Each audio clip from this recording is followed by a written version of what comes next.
Definite. Second up tonight, we finally have it in our cold, dead hands. No thanks to Eddie. Yeah, well, Eddie looking good. They're looking very Japanese on the front. After numerous failed attempts, it's Trooper, Sun, and Steel. Yep. Man, come on. And I mean, only for it to come to us through my friend's next door neighbor, who's a big Iron Maiden fan, but clearly doesn't like sake infused lager. See, I don't know whether I like sake infused lager, so I'm keeping an open mind about this. It's like when you were a kid and you used to say, "Mom, this tastes like poo," and she was just like, "How do you know what poo tastes like?" And you'd be all embarrassed and shit because you'd be like, "Well, I haven't been eating poo." Do you know what I mean? Yeah. But Trooper. Thanks, Guthrie, and your Iron Maiden loving neighbor. Shout out to Guthers. Really appreciate it, dude. Yeah, because we had an absolute, just awful time trying to track this down. Really bad time. Really depressing time. We're glad that we've actually finally got it, and we will be sampling it live on air for your listening pleasure. Well, we'll try and open it.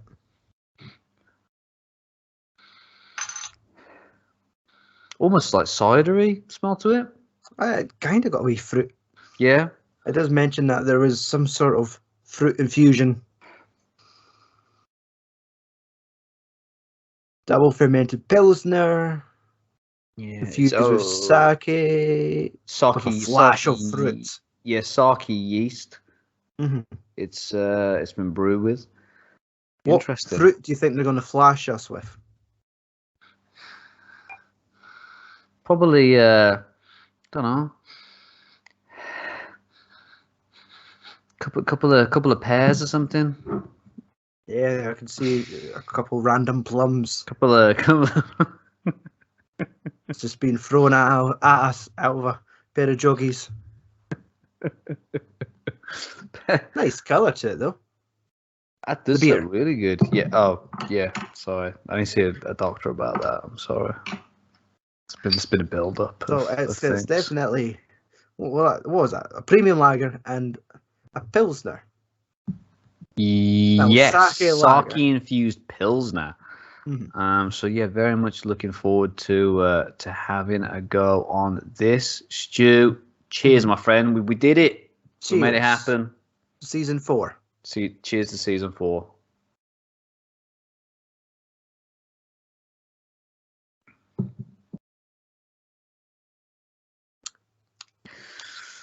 It's bitter. It does have a bitterness to it, but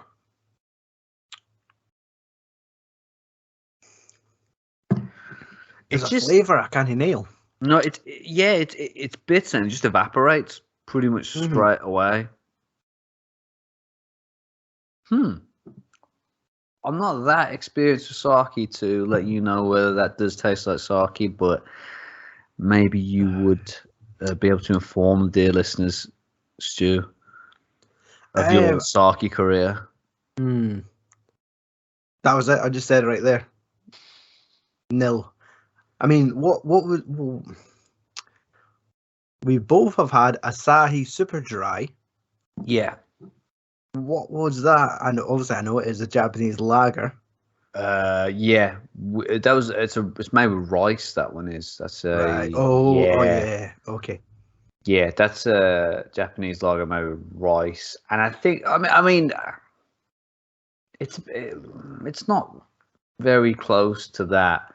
I mean, now I'm just kind of trying to compare apples and oranges or apples and plums, I suppose. But in terms of like a Japanese beer, I know what you're thinking is behind that, man. But it's not very close to that. It's very different. I don't know about that. Look, let's mull on it while I'm going to need some time to think about it. Yeah, definitely. Yeah. So yes, it's Iron Maiden, Sun, and Steel sitting at a Fandabby Dozy 4.8% from Robinson's Brewery. They were founded in Stockport, Greater Manchester, by William Robinson, who purchased the Unicorn pub in 1838, and it was his eldest son George who brewed the first Robinson's Ale in 1849. Nothing at all happened for around 150 years until their collaboration with Iron Maiden, which began in 2013, producing the greatest beer in the world, the OG Trooper, and continued with a whole host of stuff, including 666, which was their stronger version of original Trooper. I really want to try, but has been retired now, sadly. Trooper IPA, which is pretty damn good. Yeah, that's disappeared from Morrison's. You know that I told you it was there. Go back the next week. No, it's not. Yeah, that was again. Yeah, like you said, that was a struggle, man, to track down because it kept kind of disappearing. But yeah, no surprises, but a rock solid classic IPA and Fear of the Dark, the stouty boy. In terms of non-Maiden brews, they do have a couple of interesting ones. Old Tom is their other famous beer, which I've had in the past. It's like the cat label. Yeah, it's like a blend of an old ale and a barley wine, and I remember it being really good, but I just haven't seen it again since the last time I had it. I don't know whether there's like a distribution problem with Robinsons. I love you. Shout out to Robinsons, but you just can't seem to get a lot of their brews kind of consistently. But that was a really good one. And Dizzy Blonde is one of their more popular golden ales, which I think I've seen maybe on Cask a couple of times before. And they also do a Citra IPA called Hopnik. So yeah, topic 2 of this evening. Probably on Stu. Stu, what are you thinking? This beer? It's confusing me. It is. I mean, we should have been trying sake for the last week to kind of like to have the knowledge on both ends of what sake and lager should be like together. Yeah, I've had sake, but years ago, man, and I remember it being like a bit of a not nice variation on vodka. That's probably absolute blasphemy to people who like vodka and sake, but that's kind of my interpretation of it, or was my interpretation of it. But this is it's just like a very it's lighter than I thought it was going to be. Yeah, it's very light. It's got that initial taste, very bitter. It's just a fancy lager. Yeah, there's just not a lot else going on for me. It's just like a Pilsner with a different taste. It's not quite floral. It's light and crisp, but kind of bitter. There's not. I can't nail down the flavor, but maybe that's sake. Maybe, man, you might be right.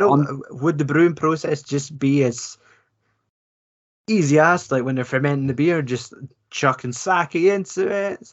Is that just blasphemy? I don't know. You're gonna have to ask Brucey boy, see what he said. Yeah. I'm sure he was there on the back label. Entire process. It took them 2 years to come up with this dedication. And to be honest, I would be like there for one day, and if it got to like 4 o'clock in the afternoon, I'd be like, "Fuck it, just chuck sake in it and call it a day."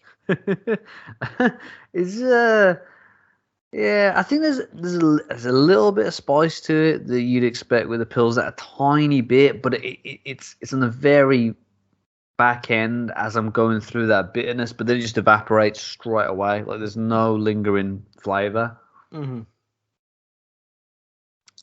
Yeah, it just goes. I mean, it's fine. It's drinkable, but yeah, a bit totally disappointing maybe. I thought there'd be a bit more to it, but no bother.